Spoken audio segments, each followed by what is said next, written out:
1 கொரிந்தியர் 15வது அதிகாரம் 57வது வசனம் வாசிப்போம். 1 கொரிந்தியர். நம்முடைய கர்த்தராகிய இயேசு கிறிஸ்துவினாலே நமக்கு ஜெயம் கொடுக்கிற தேவனுக்கு ஸ்தோத்திரம். ஹல்லேலூயா. வெற்றியை கொடுக்கிற தேவனுக்கு ஸ்தோத்திரம். Successful God. ஒரு நபரால் 100% சக்சஸ்ஃபுல்லாக இருக்க முடியாது. ரஜீஷ் என்னாச்சுப்பா? ஒரு நபரால் 100% சக்சஸ்ஃபுல்லாக இருக்க முடியாது. எந்த ஒரு மனிதனும் எந்த ஒரு கம்பெனியும், இப்போ கோல்கேட் எடுத்துக்கிட்டிங்கன்னா அவங்க 10,000 கோடி பேஸ்ட் தயாரிக்கிறாங்கன்னா அவங்க ஒரு டார்கெட் வச்சுருப்பாங்க. இந்த மாதத்தில் நம்ம ஒரு 5,000 கோடி பேஸ்ட் என்ன செய்யணும், விற்க வேண்டும் என்று சொல்லி. ஆனால் அவங்களால டார்கெட்டை ரீச் பண்ண முடியாது. அவங்க சக்ஸஸ்ஃபுல்லாக இருக்க முடியாது. எவ்வளவோ முயற்சி பண்ணுவாங்க, ஆனால் சக்ஸஸ்ஃபுல்லாக இருக்க முடியாது. ஆனால் என்னுடைய தேவன் அவர் எப்படிப்பட்டவர் என்றால் செயல்களில் வல்லவராக இருக்கிறார். ஹல்லேலூயா. 100% ஜெயம் கொடுக்கிற தேவனை நீங்களும் நானும் ஆராதித்து கொண்டிருக்கிறோம். ஆமென். சில நேரங்களில் நம்ம தோற்று போகிறோம். 100% ஜெயம் கொடுப்பாரா? பக்கத்தில் கேளுங்க, 100% ஜெயம் கொடுப்பாரா? அப்புறம் ஏன் இப்படி இருக்கீங்க? என்ன பாஸ்டர் இப்படி கேட்குறீங்க? 100% ஜெயம் கொடுக்கிற தேவன், அப்படிப்பட்ட தேவனை ஆராதிக்கிற மூஞ்சிக்க மாதிரியா நம்ம மூஞ்சி இருக்குது. சில நேரத்தில் துவண்டு போயிருது மூஞ்சி, தொங்கி போயிருது மூஞ்சி, நம்மளாம் தோற்று போய் விடுகிறோம். இன்னொரு வசனம் நேற்று வாசிச்சோம். எவ்விடத்திலும் நமக்கு வெற்றியை கொடுக்கிற தேவன், எல்லா இடங்களிலும் வெற்றி சிறக்க பண்ணுகிற தேவன், சிறப்பான வெற்றியை தருகிற தேவன். ஆனால் நாம் தோற்று போய் விடுகிறோம். ஆமென். அப்படிதானே? எல்லாருமே ஜெயிச்சிட்டோமா? இல்லை. ஏன் தோற்கிறோம்? பக்கத்தில் சொல்லுங்க, நீ தான் காரணம், நீங்க தான். கர்த்தர் பக்கம் ஃபால்ட் கிடையவே கிடையாது. அவர் ஞானம் உள்ளவர், அவர் சர்வ ஞானி, யோசனையில் பெரியவர், செயல்களில். அப்ப என்ன அர்த்தம்? அவருக்கு நல்ல மூளை வேலை செய்யும், நல்ல கையும் வேலை செய்யும். அவர்கிட்ட ஃபால்ட் கிடையாது. ஆனால் நாம் சில நேரங்களிலே தோற்று போய் விடுகிறோம். சரி, இப்போ நான் உங்களுக்கு ஒரு பின்னணியத்தை சொல்ல போகிறேன். சண்டே ஸ்கூல் பிள்ளைங்களுக்கு நல்லா தெரிஞ்ச கதை. எரிகோ கோட்டையை இஸ்ரவேல் ஜனங்கள் சுற்றி வந்தே தகத்து கீழே போட்டாங்க. அப்படிதானே? எரிகோ கோட்டை முன்னேறி செல்வதற்கு தடையா இருந்த ஒரு பெரிய ஊர் தான் எரிகோ பட்டணம். இந்த எரிகோ பட்டணத்துக்குள்ள இருக்கிற மனுஷங்களை கொல்லணும்னா வெளியே இருக்கிற கோட்டை சுவரை உடைக்கணும். அது மிகப்பெரிய கோட்டை சுவர். ஆராய்ச்சியாளர்கள் சொல்லுகிறாங்க, அந்த கோட்டை சுவர் நம்ம சர்ச்சை விட அகலமா இருக்கும். நம்ம சர்ச்சை எவ்வளோ அகலமா இருக்கு? 27 அடி அகலம். ஆனால் அதில் 2 ரதங்களை, புரியுற மாதிரி சொல்லணும்னா 2 லாரி அளவுக்கு இருக்கிற ரதங்களை கோட்டை சுவரில் ரேஸ் விடுவாங்களாம். அவ்வளவு பெரிய கோட்டை சுவர் அவங்க கட்டி வச்சிருந்தாங்க பயத்தில். ஆனால் ஆண்டவர் சொன்னார், அவர் ஒரு ஐடியா கொடுத்தார். நீங்கள் இந்த கோட்டை சுவரை கொண்டு போய் நீங்கள் பேர்க்க வேண்டாம், உடைக்க வேண்டாம், வெடி வைக்க வேண்டாம், ஒன்றும் செய்ய வேண்டாம். நான் உங்களுக்கு ஒரு ஐடியா கொடுக்குறேன்.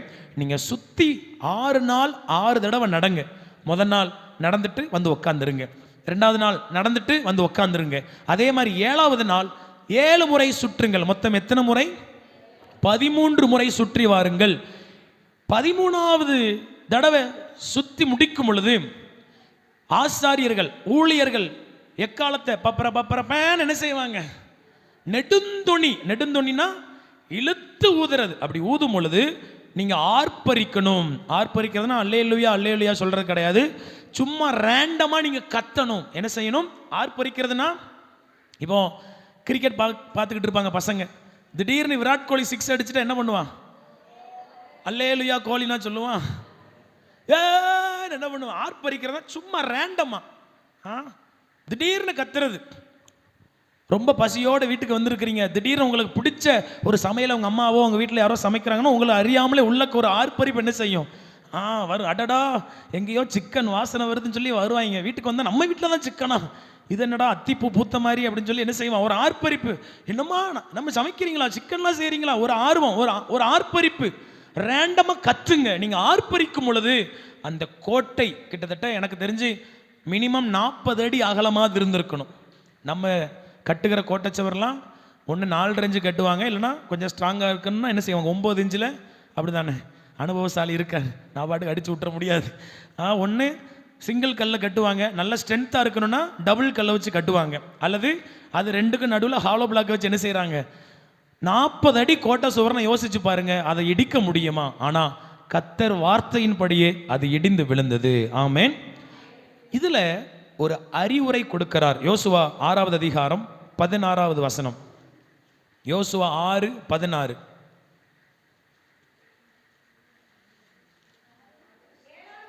ஏழாந்தரம் ஆம் ஆம் ஆம் ஆர்ப்பரியுங்கள், பட்டணத்தை கர்த்தர் உங்களுக்கு ஒப்பு கொடுத்தார். ஆமென். 18வது வசனம் சேர்ந்து வாசிப்போம். சாபத்தீடானதில் ஏதாகிலும் எடுத்துக்கொள்ளுகிறதுனாலே நீங்கள் சாபத்தீடாகாதபடிக்கும், இஸ்ரவேல் பாளையத்தை சாபத்தீடாக்கி அதை கலங்க பண்ணாதபடிக்கும் நீங்கள் சாபத்தீடானதற்கு மாத்திரம் எச்சரிக்கையாயிருங்கள். நீங்க கத்தும் பொழுது கோட்டை இடிஞ்சு விழுந்துரும். கோட்டை சவர் விழுந்துருச்சுன்னா உள்ள இருக்கிற பட்டணம் அப்படி என்ன செஞ்சிடும்? வெளியே தெரிஞ்சிடும். உள்ள போய் சரா மாதிரியா வெட்டி கொன்னு எல்லாத்தையும் கொண்டுடலாம். ஆனால் அவங்க வச்சிருக்கிற எந்த பொருளையும் நீங்க எடுக்கக்கூடாது. சாபத்தீடானதை எடுக்கக்கூடாது. சுத்தமான வெள்ளி, சுத்தமான பொண்ணு, வெண்கலம், இதை மாத்திரம் நீங்கள் ஆலயத்துக்குன்னு எடுக்கலாம். ஆனால் அவங்க வச்சிருக்கிற அவங்க ட்ரெஸ்ஸு, அவங்க எம்ப்ராய்டரி, அப்புறம் அவங்க வைத்திருக்கிற நாணயங்கள், சில அச்சுக்கள், சில உருவச் சிலைகள், எதையும் நீங்கள் எடுக்கக்கூடாது. எல்லாத்தையும் அக்கினியினாலே சுட்டரிக்கணும். இதுதான் அறிவுரை. சாபத்தீடானதில் ஒன்றும் எடுக்கக்கூடாது. அதே மாதிரி கத்துனாங்க, ஆர்ப்பரிச்சாங்க, பயங்கரமா போய் அடிச்சு நொறுக்கி அந்த பட்டணத்தையே பிடிச்சாங்க. ஹல்லேலூயா. அப்போ துதித்தால் நிச்சயம் ஜெயம் உண்டு. ஆமென் சொல்லுங்க. இப்போ நம்ம செய்தி எங்க வருதுன்னா, எரிகோ கோட்டையை ஜெயித்து விட்டார்கள். அடுத்து இன்னொரு ஊர் இருக்குது. அந்த ஊர் பேர் தான் ஆயி. எல்லாரும் சொல்லுங்க. என்ன பாஸ்டர், பேரே ஒரு படியாத்தான், ஆயி பட்டணம். ஆனால் எரிகோ கோட்டையோட ஆயி பட்டணத்தை கம்பேர் பண்ணும் பொழுது ரொம்ப சின்ன பட்டணம். என்ன பட்டணம்? சின்ன பட்டணம். இப்போ நம்ம ஊரையும் மகாராஜபுரத்தையும் கிட்ட கிட்ட வச்சு பார்த்தா எப்படி இருக்கும்? நம்ம ஊரில் எத்தனை வீடு இருக்கும் சொல்லுங்க? வயதானவர்கள், அனுபவசாலிகள் சொல்லுங்க. 1000 வீடா? 2000 வீடு மாதிரி 2000 வீடு இருக்குன்னு சொல்கிறாங்க. ஆனால் மகாராஜபுரத்தில் அதிகபட்சமாக 150 வீடு கூட 100லேருந்து நான் மேப்பில் எண்ணி பார்த்தேன், 120 வீடு தான் என் கண்ணுக்கு தெரிஞ்சது. அவ்வளவுதான். 2000 எங்கே இருக்கு, 100 எங்கே இருக்கு? இப்போ இந்த ஊரை பிடிக்கிறதுக்கு போகிறாங்க. போகும் பொழுது யோசுவா ஆள் அனுப்புறான். உள்ளே போய் பார்த்துட்டு வந்தா, பார்த்துட்டு வர்றவங்க சொல்கிறாங்க, வேவு பார்த்தவங்க சொல்கிறாங்க, ரொம்ப பேர்லாம் போக வேண்டாம், 3000 பேர் போனால் போதும், அந்த ஊர் என்ன செஞ்சிடலாம்? என்ன பட்டணத்தை? ஆயி பட்டணம். 3000 பேர் போனா அந்த ஆயி பட்டணத்தை தோற்கடித்து விடலாம், ஜெயித்து விடலாம். அவ்வளவு சின்ன பட்டணம் தான் அப்படின்னு சொல்றாங்க. ஆனா நடந்தது என்ன? இவர்கள் போனார்கள், போய் அசிங்கப்பட்டு அவங்ககிட்ட வெட்டு வாங்கி. 7வது அதிகாரம் 3, 4, 5 வாசிங்க.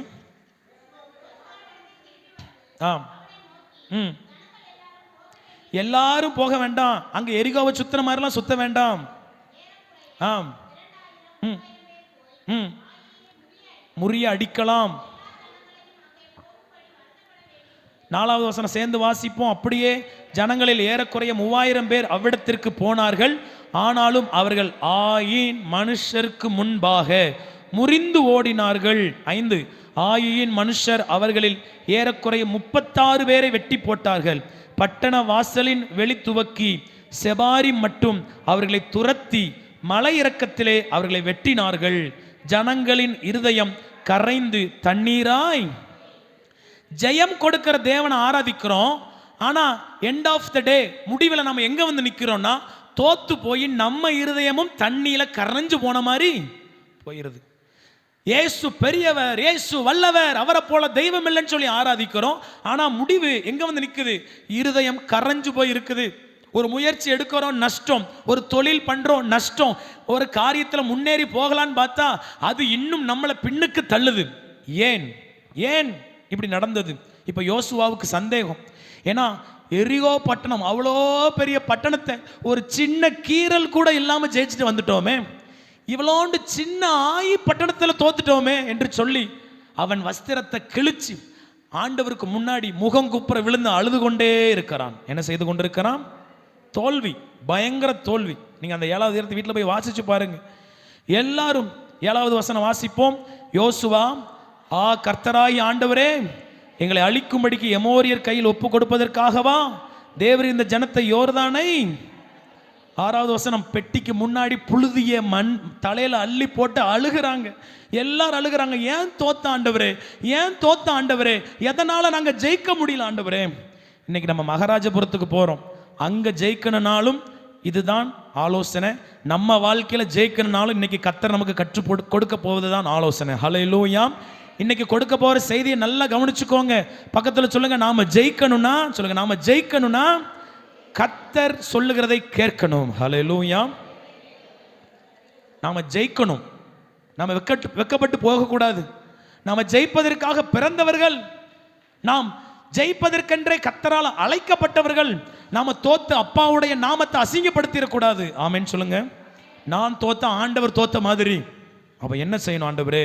இப்ப ஆண்டவர் சொல்லுகிறார், 13வது வசனம் வாசிங்க. எழுந்திரு, நீ ஜனங்களை பரிசுத்தம் பண்ணி, என்னவென்றால், இஸ்ரவேலரே, சாபத்தீடானது உங்கள் நடுவே இருக்கிறது, விலக்காதிருக்கும் மட்டும் என்று. தோல்வியின் நேரத்தில் நீங்க பார்க்க வேண்டிய ஒரே ஒரு முகம் ஆண்டவராகிய இயேசு கிறிஸ்து. ஆமென். வாழ்க்கை பாடத்தை மறந்துடாதீங்க. நீங்க ஃபியூச்சர்ல ஒரு சில தோல்வியை சந்திச்சீங்கன்னா நம்ம அறியாமையிலையோ நம்ம பலவீனத்திலையோ தான் இருக்கும். உடனே ஏசப்பட்ட போய் கேளுங்க, அப்பா ஏன்பா இந்த தோல்வி, ஏன்பா இந்த குறைவு, ஏன்பா இந்த அவமானம், ஏன் என் வாழ்க்கையில எல்லாமே பீடையாவே இருக்கு, ஏன் என் வாழ்க்கையில நல்லதே நடக்க மாட்டேங்குன்னு சொல்லி உங்களை நீங்களே நிதானித்து பார்க்கணும். ஹல்லேலூயா. சிலர் அசால்ட்டா நினைச்சிருவாங்க. வெள்ளிக்கிழமை செய்தியில் அதைத்தான் சொன்னேன். சிலர் அதை கண்டுக்கிறதே கிடையாது. தோல்வியா, தலையோட வந்தது தலப்பாவோட, சரி தோல்வியா கீழே விழுந்தாலும் மீசேலம் அப்படி சொல்லிட்டு சமாளிச்சுட்டு போயிடுறாங்க. ஏன் தோத்தோம், ஏன் இழந்தோம், ஏன் அழுதோம், ஏன் புலம்பணும்னு சொல்லி அவங்க வாழ்க்கையை சிந்தித்து பார்க்கிற அந்த அந்த பேச்சே தாவீது சொல்லுகிறார், தன் பிழையை உணர்கிற மனுஷன். நம்மக்கிட்ட ஏதாவது குறை இருக்கான்னு சொல்லி ஏசப்பாட்ட போய் கிராஸ் செக் பண்ணணும். ஆமென் சொல்லுங்க. ஹல்லேலூயா. போய் செக் பண்ணணும். ஆண்டவர்கிட்ட போய் கேட்கணும், அப்பா எதனால் இது நடந்தது? இப்போ ஆண்டவர் சொல்லுகிறார், உங்களிடத்தில் சாபத்தீடானது இருக்கிறது. சாபத்தீடானது உங்கள் நடுவே.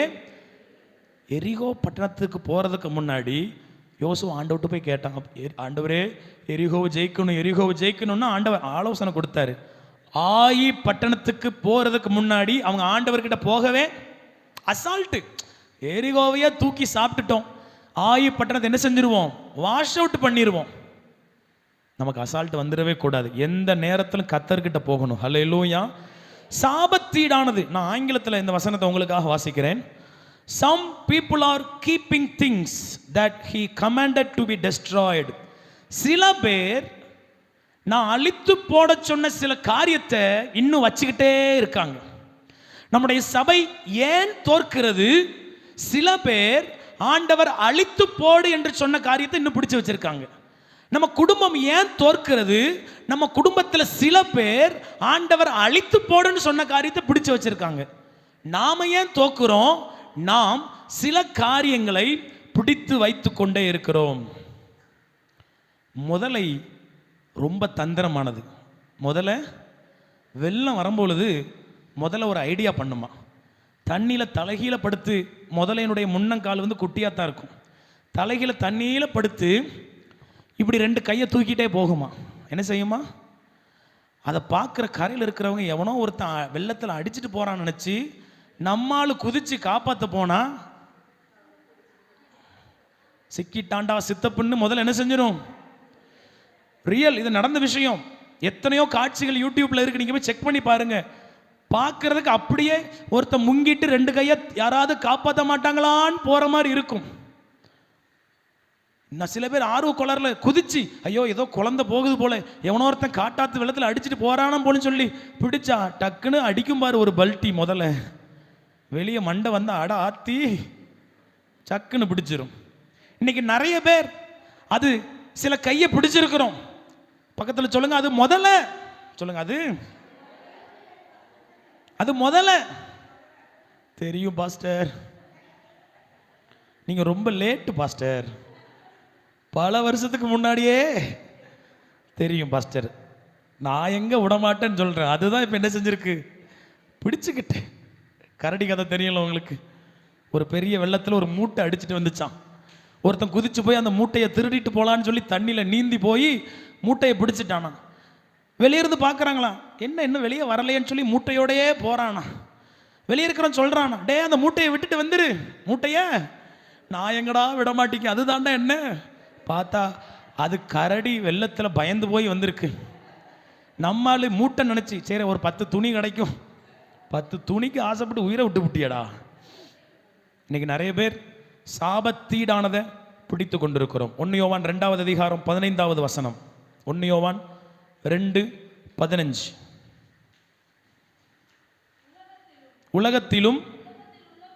உலகத்தில் உள்ளவைகளிலும் அன்பு கூறாதிருங்கள். அன்பு கூர்ந்தால் இல்லை.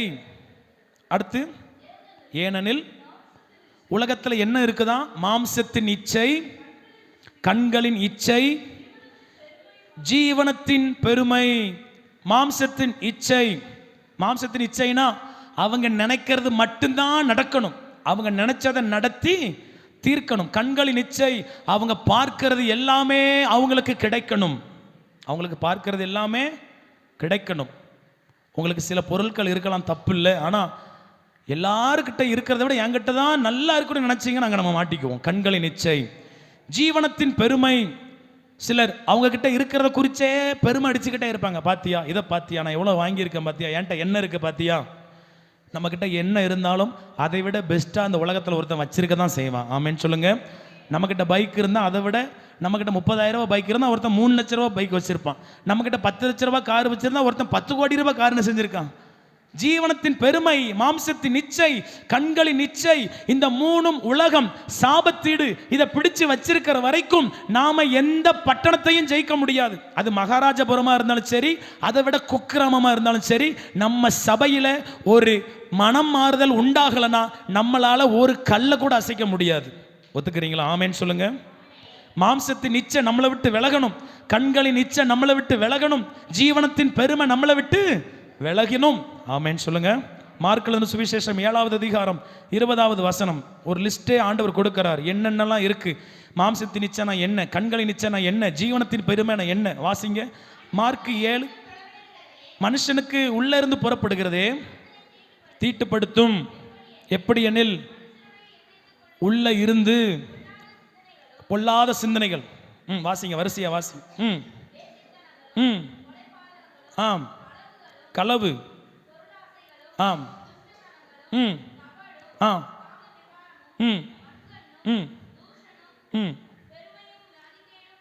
புறப்பட்டு வரும். ஏன் நம்மளால் ஆயி பட்டணத்தை ஜெயிக்க முடியலன்னா, ஒருவேளை நம்ம சபைக்குள்ள இந்த வசனத்தை கேட்டு கொண்டிருக்கிற யாருக்குள்ளையாகிலும் நமக்குள்ளையாகிலும் இந்த 13ல் ஒரு காரியம் இருந்தாலும் நம்மளால ஜெயிக்க முடியவே முடியாது. அதுதான் உண்மை. உங்க குடும்பத்தில் நீங்க சக்சஸ்ஃபுல்லா வளரணும்னா, வேதவசனம் சொல்லுகிறது, உத்தமனுக்கு கர்த்தர் துணை. உத்தமனுக்கு, பக்கத்தில் சொல்லுங்க, உத்தமனுக்கு தான் துணை. அப்ப நமக்கு இல்லைன்னு சொல்றீங்களோ? நீங்க சொல்றதை பார்த்தா அப்படிதான் இருக்கு பாஸ்டர். உத்தமனுக்கு கர்த்தர் துணை. அப்போ இந்த 13 நம்மளை விட்டு விலகட்டும் இயேசுவின் நாமத்தில். ஹல்லேலூயா. சாபத்தீடானதில் உன் ஜனங்களில் சிலர் பிடித்து வைத்திருக்கிறார்கள். நானோ அல்லது இந்த வார்த்தையை கேட்டுக்கொண்டிருக்கிற நீங்களோ ஏதாயிலும் சாபத்தீடானதை, கர்த்தருக்கு அருவருப்பானதை பிடிச்சு வச்சிருப்போனா, அதை விட கர்த்தர் நமக்கு உதவி செய்வாராக. ஹல்லேலூயா. கர்த்தர் நம்ம மேல கிருபை உள்ளவராய் இந்த செய்தியை நம்மோடு பேசுகிறார். இன்னும் கொஞ்ச நாள் போனா இன்னும் ஆழத்துல மாட்டிக்குவோம், நம்மளால வெளியே வர முடியாது. கேரளா பக்கத்துல ஒரு டேம் ஒன்று இருக்கு. அதை பார்க்கறதுக்கு அவ்வளவு அழகா இருக்கு. அதுக்கிட்ட குதிச்சு விளையாடுறதுக்கு அவ்வளோ அழகா இருக்கு. போகும் பொழுதே டேம் கீப்பர் சொல்லுறார், தம்பி அந்த இடத்துல ஒரு சுழி இருக்கு, அங்கே என்ன செய்யாதீங்க, போகாதீங்க. எங்களுக்கு தெரியாதையா போயான்ட்டு என்ன செஞ்சுட்டாங்க 4-5 பேரும். அதில் அந்த ஷட்டர் திறக்கிற இடத்துல அப்படி குதிச்சா அது உங்களை தள்ளிட்டு வந்து ஒரு இடத்துல என்ன செஞ்சிடும், விட்டுரும். என்ன பிரச்சனைனா அந்த தண்ணி போகிற வாய்க்காலுக்கிட்டே இன்னொரு ஷட்டர் இருக்கு, அது டக்குன்னு சிலர் இழுத்துருது.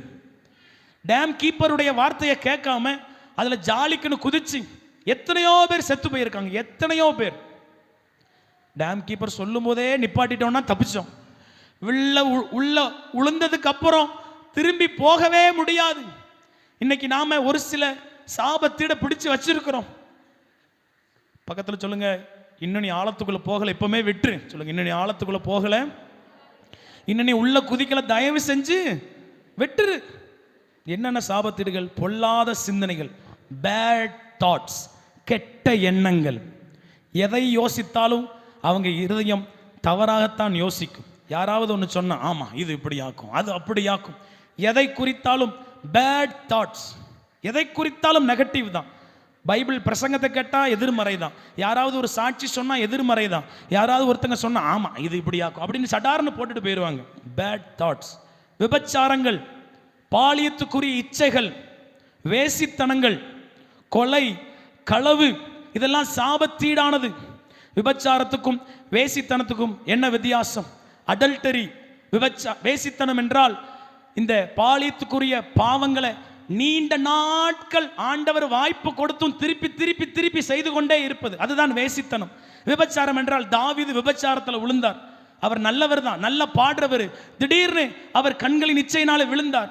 ஆண்டவர் எச்சரிக்கும் பொழுது மறுபடி மன்னிப்பு கேட்டார், மன்னிக்கப்பட்டார். சில நேரத்தில் நம்ம சில பாவங்களை செய்கிறோம், ஆண்டவர் எச்சரிக்கும் பொழுது மன்னிப்பு கேட்டு திருப்பி செய்யாம இருக்க ஆண்டவரை ஒட்டிக்கணும், அவரை பிடிச்சுக்கணும். ஆனா அதுலயே ஊறி போயிடக்கூடாது. கொலை, களவு. ஆண்டவர் சொன்னார், உன் சகோதரனை பார்த்து நீ கோபப்பட்டாலே என்ன செஞ்சுட்ட, கொலை செய்து விட்டாய். நம்ம எத்தனையோ நேரத்தில் கோபத்தை உள்ளே வச்சிருக்கிறோம். கோபம் வராதவங்க யாருமே கிடையாது. ஏசப்பாக்கு கோபம் வந்துச்சா இல்லையா? சொல்லுங்க. ஏசப்பாக்கு நல்ல விஷயத்துக்காக கோபம் வந்துச்சு, நமக்கும் கோபம் வருது, எரிச்சல் வருது. வேதவசனம் சொல்லுகிறது, சூரியன் அஸ்தமிக்கிறதுக்கு முன்னாடி உன் கோபம் தனியே கடவுது. சிலர் 15 வருஷத்துக்கு முன்னாடி இன்னும் வச்சுட்டு இருக்காங்க உள்ளக்க. ஐயோ, அந்த இதை எடுத்தீங்கன்னு வச்சுக்கோங்களேன், அணுகுண்டு வெடிக்கிறத பார்த்துருக்கீங்களா? சில அணுகுண்டு திரி நீளமாக இருக்கும், முன்னாடி பற்ற வச்சா திரி இருந்ததே தெரியாத டக்குன்னு வெடிச்சிடும். எப்போ நடந்துச்சு? 25 வருஷத்துக்கு முன்னாடி. ஆனால் இப்போ கேட்டாலும் அணுகுண்டு டம்முன்னு வெடிக்குது. கேட்டால் அப்படி டப்பு டப்புன்னு வெடிக்கிறாங்க. அந்த எக்ஸ்பிரஷன் கூட மாறாம சொல்றாங்க, ஏதோ நேத்து நடந்த மாதிரி. அது அன்னைக்கு அப்படி அணுகுண்டு இன்னும் நமத்து போகாம இருக்கு. அங்கதான் வாங்கணும் கிறிஸ்மஸுக்கு விடி. அந்த அணுகுண்டத்தான் கேட்டா டமார்னு வெடிச்சிருது. அந்த கோபம் நம்மளை விட்டு விலகட்டும். ஹல்லேலூயா. தப்பு செய்யாதது யாருங்க இருக்கிற? எல்லாருமே தவறுகிறோம். நம்ம மன்னிக்கும் பொழுது கர்த்தர் நமக்கு மன்னிக்கிறவராக இருக்கிறார். ஆமென். களவு, பொருளாசை. களவு நம்ம வயசுக்கு பண்ணுவோமான்னு தெரியல. அப்படி யாராவது பண்ணுவீங்கன்னா தயவு செஞ்சு வெட்டுருங்க. ஆமென். பாஸ்டர், சின்ன வயசில் அழிலப்பர் திருநதோடு சரி பாஸ்டர், பென்சில் எடுத்ததோடு சரி பாஸ்டர், அதோடு இருந்துச்சுன்னா சின்ன பிள்ளைங்க கவனிங்க. ஏதாவது வேணும்னா அம்மா அப்பாட்ட என்ன செய்யணும்? கேட்கணும். நான் சின்ன வயசில் என்ன எக்ஸாம்பிள் சொல்கிறேன், நான் பயப்பட மாட்டேன். இப்போ ஆண்டவர் கிருபையாய் மாற்றிருக்கிறேன். எங்கள் வீட்டில் 2 ரூபா 5 ரூபா தான் எடுத்து பேக்கெட்டில் போட்டுருவேன். எங்கள் வீட்டில் மட்டும்தான் போடுவேன், தப்பாக நினச்சிடக்கூடாது. எங்கள் அம்மா, ஏன்னா இப்படி திருடக்கூடாது. ஏம்மா நம்ம வீட்டில் தான் நம்ம எடுக்கிறேன், நம்ம காசு தானே. பிள்ளைங்க கவனிங்க, ஹரிஷ், சாமு, ஐசக், சோஃபியா, உங்கள் வீடாக இருந்தாலும் என்ன செய்யக்கூடாது? தூக்கி அன்பு கூறுவேன், இன்னும் அதிகமான அன்பு கூர்ந்துடக்கூடாது. அம்மாட்ட கேளுங்க. ஆமென். ஹல்லேலூயா. களவு, பொருளாசை. பொருளாசைனா தேவைக்கு அதிகமாக எனக்கு இருக்குன்னு சொல்லி, அதாவது தேவைன்னு ஒன்று இருக்கு, ஆசைன்னு ஒன்று இருக்கு, பேராசைன்னு ஒன்று இருக்கு. பேராசை தான் பொருளாசை, அது நமக்கு இருக்கவே. துஷ்டத்தனம், doing bad things to people, மற்றவங்களுக்கு விரோதமாக கெட்டதை செய்கிறது, மற்றவனை காலவாரி பிடிச்சு இழுக்கிறது. கபடுனா பொய் சொல்றது. காம விகாரம், மாரளி, ஒழுக்கக்கேடு, ஒழுக்கமில்லாத காரியங்கள், இதெல்லாம் நம்ம செய்ய ஜெயிக்க முடியாது. பாஸ்டர், எப்படி இதிலிருந்து ஜெயிக்கிறது? அதற்குத்தான் கர்த்தர் நமக்கு ஒரு அற்புதமான காரியத்தை வைத்திருக்கிறார். இப்போ வாசிப்போம், பழைய ஏற்பாட்டில் நடந்தது. யோசுவா 7வது அதிகாரம் 19, 20, 21 வாசிங்க. என்ன நடந்தது? ஆகான் தான் சாபத்தீடானதை எடுத்து வச்சிருக்கான். மகனே மகிமைப்படுத்து, அறிக்கை பண்ணி நீ செய்ததை எனக்கு சொல்லு, எனக்கு ஒழிக்காதப்பா, நீ என்னப்பா எடுத்த சொல்லிருன்னு சொல்றாரு. அடுத்து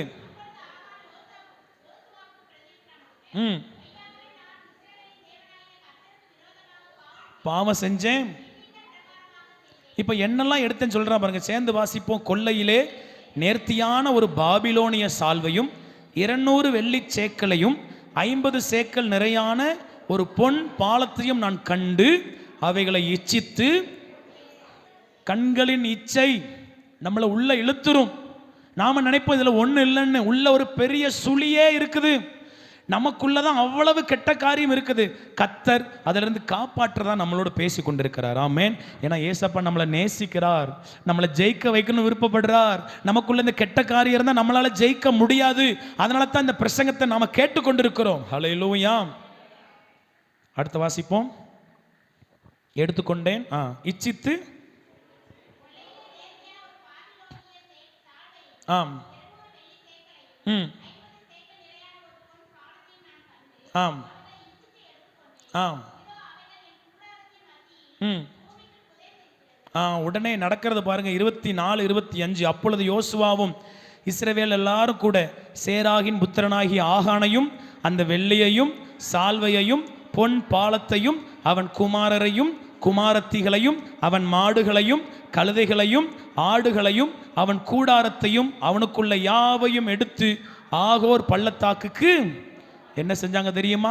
இவ்வளத்தையும் கொண்டு போய் அங்க கல்லை எரிஞ்சே அவனை கொன்னு அவன் மொத்த சொத்தையும், ஆடு மாடு பிள்ளைங்க பேர பிள்ளைங்க, கல்லெறிஞ்சே பெரிய மலையா குவிச்சிட்டாங்களாம். என்ன பாஸ்டர் இப்படி செஞ்சிருக்கிறாங்க? பக்கத்துல சொல்லுங்க, பாவம் இவ்வளவு கொடுமையானது. சொல்லுங்க, பாவம். உங்களுக்கு தெரியல, நீங்க எடுத்துக்கொண்ட சாபத்தீடு, நீங்க பிடிச்சிருக்கிற சில விஷயம் அது எவ்வளவு கெட்டதுன்னு உங்களுக்கு தெரியல. அந்த காரியத்தை தான் உணர்த்துது. கல்லெறிஞ்சே கொன்னு குவிச்சிட்டாங்க. பழைய ஏற்பாட்டில் தவறு செய்தால் மன்னிப்பு ரொம்ப ரேர். ஆனா நாம கிருபையின் காலத்தில் இருக்கிறோம். நாம என்ன காலத்தில் இருக்கிறோம்? அவன் சொன்னா, யோசுவா சொன்னா, மகனே நீ சொல்லு, என்கிட்ட மறைக்காத. ஆனா கர்த்தர் சொல்லுகிறார். 1 யோவான் 1ஆவது அதிகாரம் 9ஆவது வசனம் வாசிங்க. 1 யோவான் 1:9. நம்முடைய பாவங்களை நாம் அறிக்கையிட்டால் மன்னித்து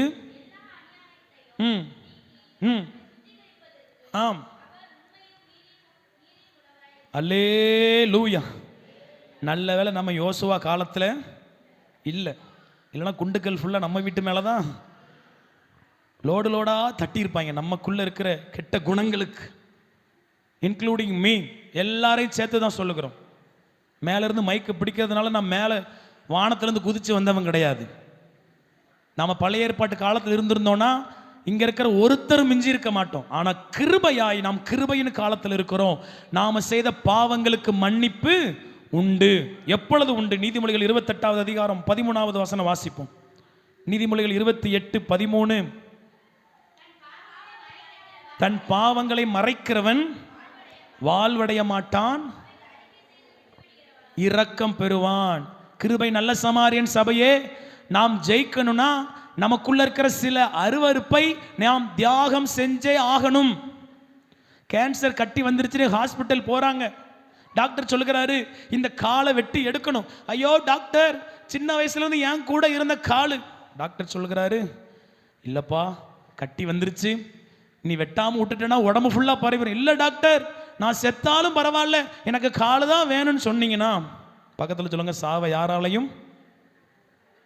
யாராலையும், ஆனால் கால் போனாலும் பரவாயில்ல, என் உயிர் எனக்கு வேணும், நான் இன்னும் சாதிக்கணும், இன்னும் பிழைக்கணும். நல்லா கவனிங்க, அந்த 13 விஷயம் ஆண்டவரோடு கம்பேர் பண்ணும்போது ஒண்ணுமே கிடையாது, அது குப்பை. நம்ம பாடுவோம், மண்ணுக்காக மாணிக்கத்தை விட்டுற மாட்டேன். சாம் கேட்குறேன், யார் பாஸ்டர் அந்த மாணிக்கம்? இயேசுதான் அந்த மாணிக்கம். ஹல்லேலூயா. வெறும் மண்ணுக்காக அந்த முத்தை நான் என்ன செஞ்சிட மாட்டேன். நீங்கள் உங்களை சீர்தூக்கி பாருங்க, ஆராய்ஞ்சு பாருங்க. அந்த 13 காரியத்தில் நாம் எதுலையாவது சிக்கி கொண்டு இருந்தால் ஆண்டவர்கிட்ட கேட்போம், அப்பா என்னை விடுவீங்க ஆண்டவரே, குமாரன் விடுதலை ஆக்கினால் மெய்யாகவே அது எந்த காரியமோ, களவோ, கோபமோ, இச்சையோ, விபச்சாரமோ, வேசித்தனமோ, பொறாமையோ, பகைகளோ, சண்டைகளோ, கசப்புகளோ, அது நமக்குள்ள இருக்கிற வரைக்கும் நம்ம சபை ஒரு இன்ச்சு கூட நகராது. ஆனா நம்ம கிருபையா ஏசப்பாவை பிடிச்சிட்டோம், அப்பா எங்களை மன்னிங்கப்பா என்று சொல்லி அதை விட்டு விடும் பொழுது நாம் இரக்கம் பெறுவோம். ஹல்லேலூயா. பக்கத்தில் சொல்லுங்க, ஒப்பு கொடுத்தா கர்த்தர் நம்மை மீட்பார். ஒப்பு கொடுத்தால் கர்த்தர் நம்மை. பழைய ஏற்பாட்டில் யோசுவா எப்படி கேட்டான் பார்த்தீங்களா? மகனே, நீ கர்த்தரை மகிமைப்படுத்து, நீ ஒழிக்காத, என்கிட்ட சொல்லிரு. ஆனால் இயேசு அதை விட நல்லவருங்க. அவர் அப்படி சொல்லிட்டு பாருங்க, சின்ன வயசில் எங்கள் அம்மா ஒரு பெரிய திறமையான விஷயத்தை கையாளுவாங்க. நம்ம ஏதாவது தப்பு செஞ்சால் எங்கள் அம்மா வந்து கேட்பாங்க, தயவு செஞ்சு சொல்லிடல, உன்னை அடிக்கவே மாட்டேன். என்ன செய்ய மாட்டேன்? நம்மளும் அம்மா ரசிக்கப்பட்டுட்டாங்க போலன்னு சொல்லி உண்மையெல்லாம் என்ன செஞ்சிருவோம். அப்புறம் எங்கேருந்து வருமோ தெரியல, விளக்குமாறு முக்கிலிருந்து கைக்கு வந்துடும். என்னவா இப்போ தானே சொன்னீங்க அடிக்க மாட்டேன்னு. யோசுவா சொன்ன, மகனே நீ ஒழிக்காதே, சொல்லிரு. அவன் நினச்சிருப்பான், ஆமாம் பாருங்க, பழைய ஏற்பாட்டில் மனம் திரும்புதல் இல்லை. நம்ம எவ்வளவு நல்ல காலத்தில் இருக்கிறோம், ஏசப்பாவின் காலத்தில் இருக்கிறோம். ஹல்லேலூயா. நமக்கு மன்னிப்பு உண்டு. இன்னைக்கும் நேரம் கட்டு போகல. சாபத்தீடானதை விட்டு விலகிருங்க. ஹல்லேலூயா. சாபத்தீடானதை விட்டுருங்க. மண்ணுக்காக மாணிக்கத்தை இழந்துடாதீங்க. ஆமேன். கொஞ்சம் ஆழம் போயிட்டோன்னா திருப்பி வெளியே வர முடியாது. இன்னும் உள்ள போயிட்டோன்னா வெளியே வர முடியாது. நீதிமொழிகளை சாலமோன் கதறுகிறார், ஐயோ போதகத்தை நான் கேட்கலையே, கடிந்து கொள்ளுதலை நான் கண்டுக்காம போயிட்டேனே. அம்பு அவன் ஈரலை பிளந்தது. அம்பு எய்யப்படுவதற்கு முன்னாடியே எஸ்கேப் ஆயிடுவோம். அம்பு எய்யப்பட்டுருச்சுன்னா நம்மளால தப்பிக்க முடியாதுயா, நம்மளால தப்பிக்க முடியாது. ஆண்டவர்கிட்ட கேட்டுட்டோன்னா ஆண்டவர் நம்மளை விடுவிக்கிறவராக இருக்கிறார். ஹல்லேலூயா. ஏன்னா நம்மக்கிட்ட இன்னும் அநேக சாபத்தீடுகள் இருக்கு. கர்த்தர் கிருபையாய் ஒரு சில காரியத்தை காண்பித்து கொடுக்கிறார். ஏன்னா மனம் திரும்பணுங்கிறதுக்காகத்தான். ஆண்டவர் போட்டு கொடுக்கிறவர் அல்ல, ஆண்டவர் என்னை பலப்படுத்துகிறவர். ஆமேன். ஹல்லேலூயா. ஆண்டவர் நமக்கு இன்னொரு வாய்ப்பு கொடுக்கிறாரா, நம்ம மனம் திரும்பணுங்கிறதுக்காகத்தான். இன்னைக்கு இந்த நாளில் நாம் நம்முடைய கெட்ட காரியத்திலிருந்து மனம் திரும்பிட்டோம். பக்கத்தில் சொல்லுங்க, நீ ஜெயிக்கிறத உலகம் பார்க்கும். சொல்லுங்க, நீ ஜெயிக்கிறத உலகம் பார்க்கும். ஆயி பட்டணத்தில் ஒரு பாடத்தை கற்றுக்கொண்டார்கள். சாபத்தீடானதை கொளுத்தி போட்டார்கள். அடுத்த அந்த ஆயி பட்டணத்தை ஜெயித்தார்கள். ஆமேன். நம்ம மகாராஜபுரத்துக்கு மாத்திரமில்லை, பக்கத்தில் சொல்லுங்க, அவர் உன் வாழ்க்கையை பற்றி பேசிக்கிட்டு இருக்கிறார். சொல்லுங்க, அவர் உன் வாழ்க்கையை பற்றி, நீ ஜெயிக்கணும் மகனே, நீ சாதிக்கணும் மகளே. உன்கிட்ட இருக்கிற சின்ன சின்ன காரியத்தை விட்டு ஏசப்பா உன்னை வாழ வைப்பார். ஹல்லேலூயா. ஆண்டவரத்தில் பலன் கேட்கணும். இயேசுவே நான் ஜெயிக்கணும், எனக்கு உதவி செய்யுங்க. இயேசுவே நான் முன்னேறணும், எனக்கு உதவி செய்யுங்க. எல்லாரும் கண்களை மூடி ஜெபம் பண்ணுவோம். எல்லாரும் அர்ப்பணித்து ஜெபிக்க போகிறோம். ஒரு 2 நிமிடம் எல்லாரும் ஜெபிக்க போகிறோம். நம்மகிட்ட பாவம் இல்லைன்னு ஒருத்தரும் சொல்ல முடியாது. என்கிட்ட எந்த ஒரு குற்றம் இல்லை, நான் 100% நல்லவன் என்று ஒருவரும் சொல்ல முடியாது. நம்மில் நாம் பாவம் இல்லை என்போம் ஆகில் நம்மை நாமே வஞ்சிக்கிறவர்களாக இருப்போம். ஆண்டவர் சொன்னார், பரிசுத்தமாகிறவன் இன்னும் பரிசுத்தமாகட்டும். சபையே, நாம் இன்னும் ஆண்டவர்கிட்ட நெருங்குவோம், இன்னும் இயேசுவை போல மாறுவோம். ஒருவேளை நாம பல ஆண்டுகளுக்கு முன்னாடி செஞ்ச அளவுக்கு இப்போ பாவம் செய்யாமல் இருக்கலாம். ஆனால் நாம் இன்னும் இயேசுவை போல மாறப்போகிறோம். ஏன்னா நம்மளை ஜெயிக்க வைக்க கர்த்தர் வெயிட் பண்ணி கொண்டிருக்கிறார். நம்மளை சாதிக்க வைக்க பரலோகம் காத்து கொண்டிருக்கிறது. சேனையே, நீ தோற்று போயிட்டேன்னு சோர்ந்து போயிடாத. கொஞ்சம் உன்னை சீர்படுத்திட்டனா நீ நிச்சயம் ஜெயிக்க ஆரம்பிச்சிருவ. எல்லாரும் ஆண்டவர்கிட்ட கேட்போம், ஆண்டவரே எங்களை உம்முடைய இரத்தத்தினால் கழுவும், எங்களை மன்னியும் ஆண்டவரே. நான் தெரிந்தும் தெரியாமலும் அறிந்தும் அறியாமலும் ஒரு சில காரியத்தை பிடித்து கொண்டிருக்கிறேன், ஒரு சில காரியத்தை சாபத்தை பிடித்து கொண்டிருக்கிறேன். எல்லாரும் ஆண்டவர்கிட்ட அர்ப்பணிப்போம். உங்களை காப்பாற்ற முடியும்னா இயேசுவால மட்டும்தான் முடியும். ஆண்டவர்கிட்ட கேளுங்க, அப்பா ஆண்டவரே எனக்குள்ள இருக்கிற பாவ உணர்வு என்னை விட்டு போகட்டும், எனக்குள்ள இருக்கிற சண்டைகள் என்னை விட்டு போகட்டும், எனக்குள்ள இருக்கிற கசப்புகள் என்னை விட்டு போகட்டும், எனக்குள்ள இருக்கிற வைராக்கியங்கள் என்னை விட்டு போகட்டும், எனக்குள்ள இருக்கிற இச்சைகள் என்னை விட்டு அழிந்து போகட்டும். நான் ஜெயிக்கணும் ஆண்டவரே. நான் பிசாசுக்கு முதுக காட்டி ஓடிக்கொண்டு இருக்க கூடாது. நான் எரிகோவை விழுவதற்கு அழைக்கப்பட்டவன் ஆச்சே, நான் தோற்பதற்கு அழைக்கப்பட்டவன் அல்ல. இயேசுவே எங்களை ஜெயிக்க வைங்கன்னு கேளுங்க.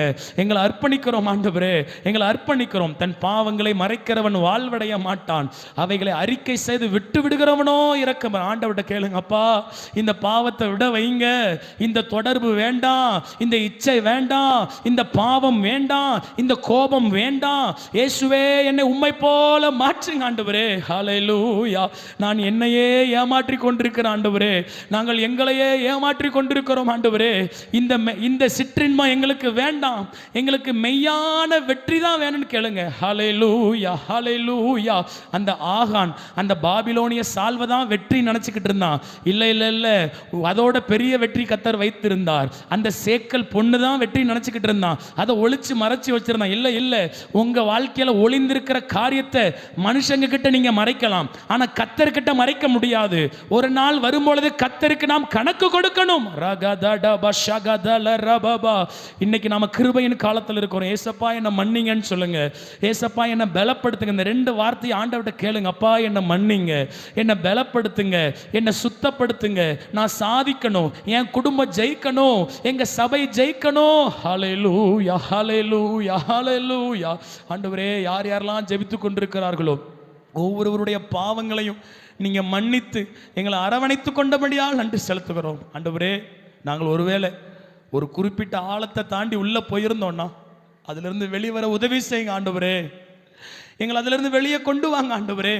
ஒருவேளை கசப்பான வேர் எங்களுக்குள்ள ஆழமாய் வந்துருச்சுன்னா ஆண்டவரே அதை சுட்டரித்து போடும் ஆண்டவரே, அதை சுட்டரித்து போடும் ஆண்டவரே.